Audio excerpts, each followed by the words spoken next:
Welcome. Today we're going to take a look at, honestly, my favorite keyboard in many ways. This one, 8BitDo retro mechanical Nintendo themed keyboard. They don't call it Nintendo because, Nintendo's probably going to sue them. Comes in the box with this keyboard itself, which is what is a 10 keyless.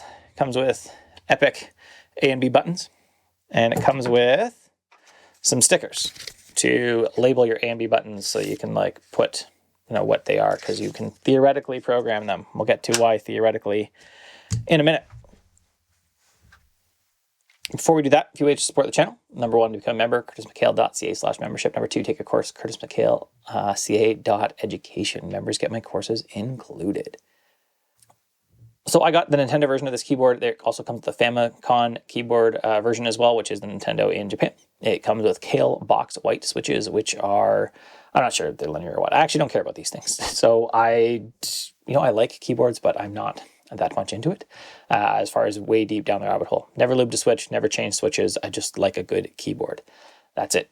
Officially, this keyboard only supports Windows and Android. It will work on Mac OS. It will work on your iPad if you plug it in as just a standard keyboard, but you do lose some of the functionality. Specifically, you don't get the programming, which we'll talk about later. The connections. There are three different connections. Two different connections. You can see it on the switch right here. So this switch goes to Bluetooth, off. So that's a wired connection, 2.4 gigahertz. So 8BitDo, one of the reasons I bought this is because I trust the company. They have this little dongle that hides right in the back of your keyboard. Snaps in, and I have the 8BitDo Pro controller as well for my Steam Deck, and I also use it for the Switch with the kids as well. And that's one of the reasons I got it sight unseen without doing any reading. I said, hey, it looks Nintendo themed, it's from 8BitDo, I'm in. So a note on the Bluetooth, I did not find anything in documentation that says I can pair it with multiple devices, unfortunately. That kind of, at least for me, puts a bit of a drawback on the keyboard. I often have one or two devices I want to interact with, and I wish that it did support more than one device.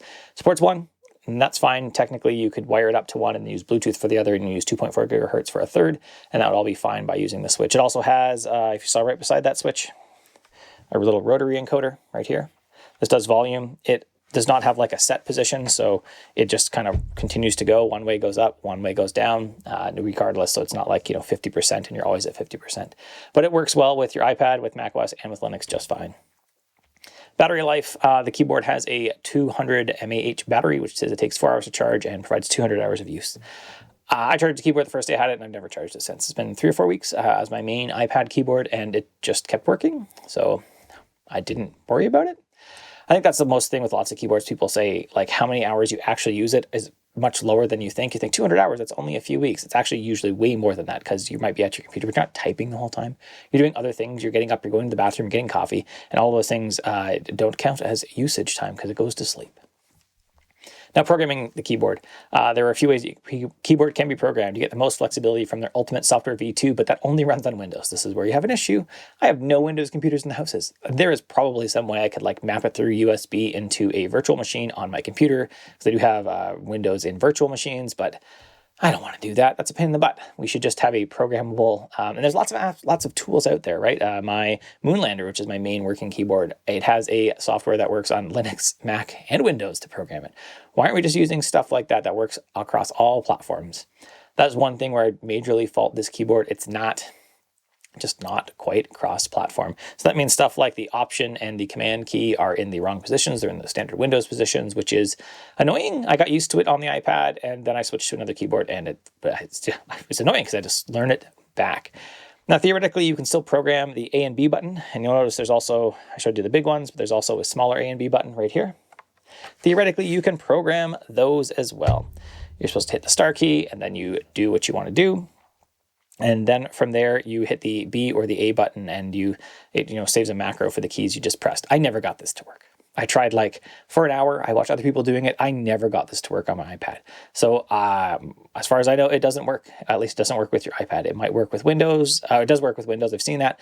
And I saw people use it with Mac OS as well. And it worked okay there as far as a macro mode. And theoretically, you can have 4 of them, because you have 4 of them. You can have your A and B button on the keyboard. Then you can have your A and B button on the big buttons.